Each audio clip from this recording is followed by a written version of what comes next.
Hey everyone, welcome to my Flower from the Heart speed paint video. I did this painting actually a couple of weeks ago, and yeah, it's only now that I managed to finishing the edit of the speed paint and recording the voiceover. So I started by transferring my sketch on some Langton cold press watercolor paper. It's a watercolor paper by Daler-Rowney. And now I've used my Molotov masking fluid to make sure I get the crisp outline. I know I'm going to do some line art on this one, but I still want to keep the art edges quite clean.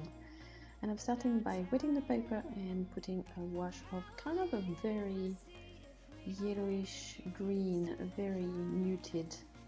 And it's something I've been enjoying in my last few paintings. Maybe in the upcoming videos you'll get a better sense of it, but I've been painting a lot more with muted colors and a more vintage feel, I guess.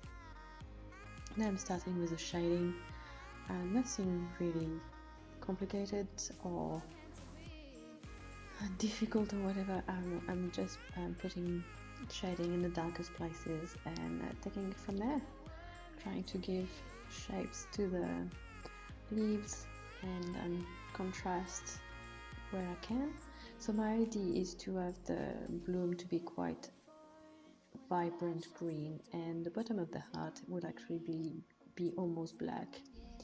It's a concept I came up with after the election in the US. So you take whatever you want from this painting, interpret it as you wish, is what I would say. And I'm really sorry if the sound is a bit echoey today. I'm in my new studio space, and it's a big empty room. We finally finished building it. It's pretty much finished, so I've been able to move in, but there's not a lot of furniture, so it's very echoey. So now I've mixed a more vibrant kind of green. It's got more blues in it this time, to add some more shading, and I know I will also do an overall wash of this green, I think it's saying green, over the whole thing. And layering colors like that gives a lot of depth to your painting, a lot of interest. So that's my goal here, to make it a bit interesting to look at, on top of the concept, pretty much. So I'm also using my heat gun. I was trimming most of this painting, so I didn't want to have to wait too long. Now, with some masking fluid, you need to be careful when you use the heat gun, because it can melt the masking fluid into the paper. I did it a little bit with this one, so I'm always trying to be a bit careful. And yeah, that's when I start to add some black. I don't actually use black, I use Payne's Grey. I don't have any black on my palette, and I don't really miss it.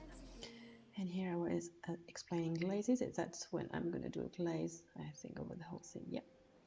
So when I do a glaze, I try to work super fast so as to not reactivate the layers underneath.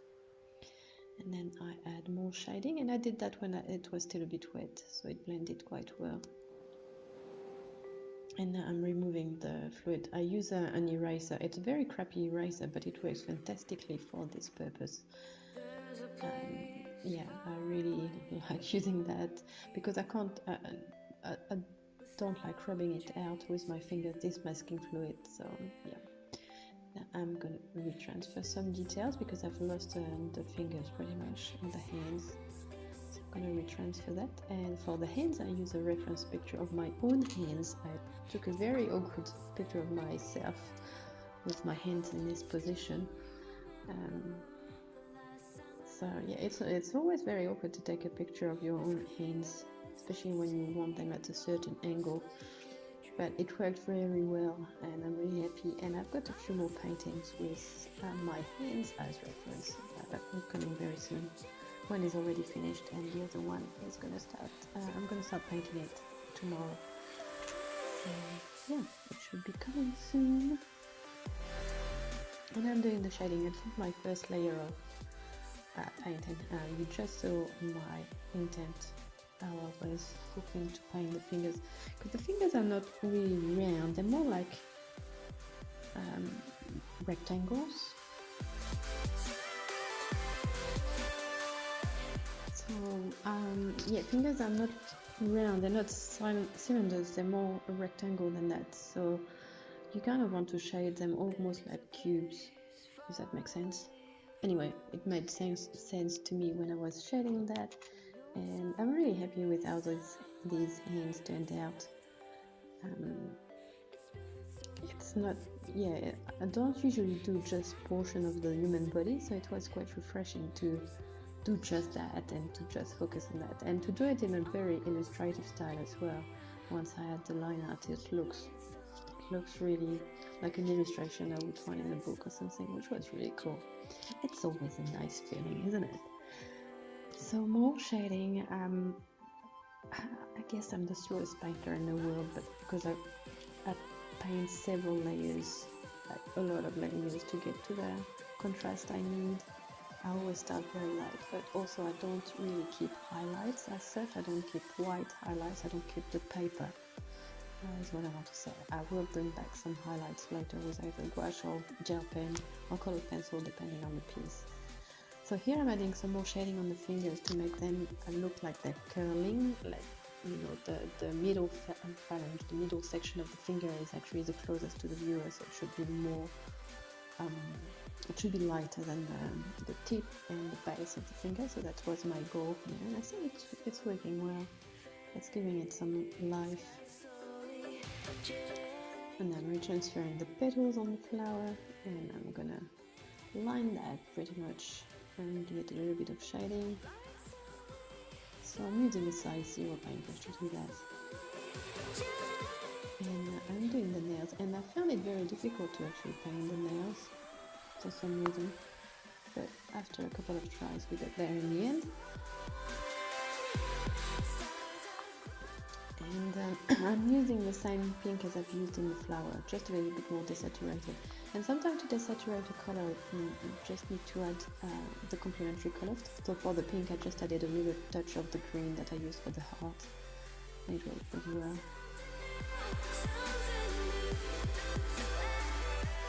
And we're getting very close to the end. There's still a few minutes because I've got to do the outline and transfer the veins. And I'm gonna use, I thought I was gonna use my colored pencil, but then I decided to just go in with watercolor, and I'm using Payne's Gray in a very concentrated ink-like way of painting, really. And it's almost black, but not quite. It looks lovely, I think. And for the outlines, I'm actually using, for the flowers and leaves, I'm using a very dark green. And I did consider doing it in ink, but I wanted something that would blend in with the watercolor a bit, and I don't have colored inks other than black and gold, so I wanted some green and I wanted some tan and this kind of colors, so I decided to go in with watercolors. And the added bonus is that if something goes wrong with watercolors, you can, more often than not, you can lift them off the page or blend them out, or, you know, deal with your mistake. With ink, it can be a bit more difficult, so I felt a bit more comfortable painting my outlines after the fact. And I like painting, working like that when I do line art. I like to paint first, do the shading first, and then do the outline. I don't know, it's just the way I prefer to work. And now I'm doing the fingers, adding the lines on the knuckles. I was looking for the word here. I can never remember what it's called. And obviously I forgot to edit some of the video out, but we're getting there. It's a pretty good edit. Yeah, so I stream on Twitch 4 to 5 days a week, so if you want to see real-time watercolor painting, I encourage you to come and find me on Twitch. I will add the link in the description box below. and then you can always ask me question either here or on Twitch, whatever you want. And I'm drying everything out before I finish the liner out on the fingers. And the last thing I will do is adding some lines on the veins, on the veins, tubes, whatever you want to call them, of the heart. So I based my sketch on an anatomical heart and then added the blooms and stuff like that. So yeah, I wanted to add those lines to give it a little bit more interest. And that's pretty much it, I think, for this one. Some highlights. I forgot the highlights. Here I'm using the Daler-Rowney Artist color pencil around the veins to give them some relief and interest. And then I'm using a gel pen, a Sakura Jelly Roll white gel pen to do my final highlights. And yeah, that's pretty much it. I will have another video coming up very soon. And yeah, thank you all for watching. Bye!